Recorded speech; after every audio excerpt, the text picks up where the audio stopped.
அண்ணாமலை என்றால் தொண்டர்கள் நேசிக்கும் தலைவர், அன்பானவர், பண்பானவர், தேவைப்பட்டால் கண்டிக்காகவும் இருக்கக்கூடியவர். நாட்டுக்கு நல்லது என்று எதை நினைக்கிறாரோ, நாட்டுக்கு நல்லது என்று எதை நினைக்கிறாரோ அதனை தைரியமாக எடுத்து கூறக்கூடிய தலைவர் நம்முடைய அண்ணாமலை அவர்கள். மத்திய பாஜகவுடைய வழிகாட்டுதலை ஏற்றுக்கொண்டு காலை முதல் இரவு வரை ஐயா எடப்பாடியார் தலைமையிலான நல்லாட்சி மலர சுற்றுப்பயணம் மேற்கொண்டிருக்கிறார். நம்முடைய கூட்டணி கட்சியினுடைய அனைத்து வேட்பாளர்களும் வெற்றி பெற வேண்டும், சட்டமன்றத்திலே குரல் கொடுக்க வேண்டும் என்பதற்காக தன்னுடைய உகந்த பணியை சிறந்த முறையிலே ஆற்றிக் கொண்டிருக்கிறார்கள்.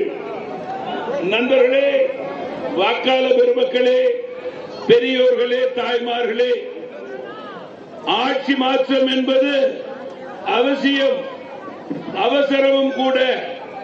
ஆட்சி மாற்றத்திற்கு இரண்டே காரணங்களை நான் குறிப்பிட விரும்புகிறேன். ஒன்று, தமிழகத்தினுடைய சட்டம் ஒழுங்கு சீர்கெட்டு போயிருக்கிறது. இரண்டு, அனைத்து துறையிலும் தமிழகம் இன்றைக்கு பின்தங்கி இருக்கிறது. இதற்கு மாற்றம் வேண்டும் என்றால் வளமான தமிழகம், வலிமையான பாரதம். வலிமையான பாரதம் ஐயா நரேந்திர மோடி தலைமையிலே இன்றைக்கு மத்தியிலே நல்லரசாக செயல்பட்டுக் கொண்டிருக்கிற மத்திய அரசு வரும் வருடங்களிலே இந்தியாவை வல்லரசாக மாற்றும் என்பதிலே மாற்று கருத்து கிடையாது. அதே நேரத்திலே வலிமையான பாரதத்திற்கு இணையாக வளமான தமிழகத்தை ஐயா எடப்பாடியார் தலைமையிலே ஏற்படுத்தத்தான் இந்த தேர்தல் நடந்து கொண்டிருக்கிறது. நண்பர்களே, இந்த தொகுதியினுடைய வேட்பாளர் மண்ணினுடைய மைந்தர், இளைஞர், சுறுசுறுப்பானவர், துடிப்பானவர், பாரம்பரியமிக்க குடும்பத்தைச் சேர்ந்தவர். பள்ளி கல்லூரி நாட்களிலிருந்து பெருந்தலைவர் காமராஜர் ஐயா மூப்பனாரை பார்த்து படித்து வளர்ந்திருக்கிறார்.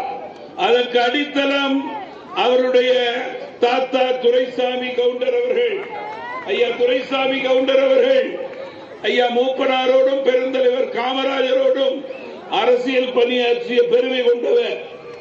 ராஜா அவர்களை பொறுத்தவரையிலே மாணவ பருவத்திலிருந்து பொது வாழ்விலே தன்னை ஈடுபடுத்திக் கொண்டு தேசிய கட்சியிலே தமிழகத்திலே என்னுடைய தலைமையிலே மிக சிறப்பாக பணியாற்றியவர்.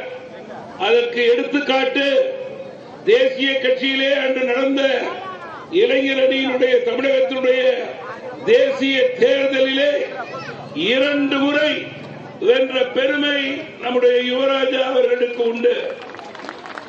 மேலும் நண்பர்களே, அவர் இளைஞர் அணியினுடைய தலைவராக இருந்தபோது தமிழ் மாநில காங்கிரஸ் கட்சிக்கு வலு சேர்க்கும் வகையிலே ஆயிரக்கணக்கான இளைஞர்களோடு தமிழகம் முழுவதும் பாத யாத்திரை சென்று அன்றே திமுக அமைச்சருடைய சொத்து கணக்கை கேட்ட தைரியம் இளைஞர் ராஜாவுக்கு உண்டு என்பதை இங்கே குறிப்பிட விரும்புகிறேன்.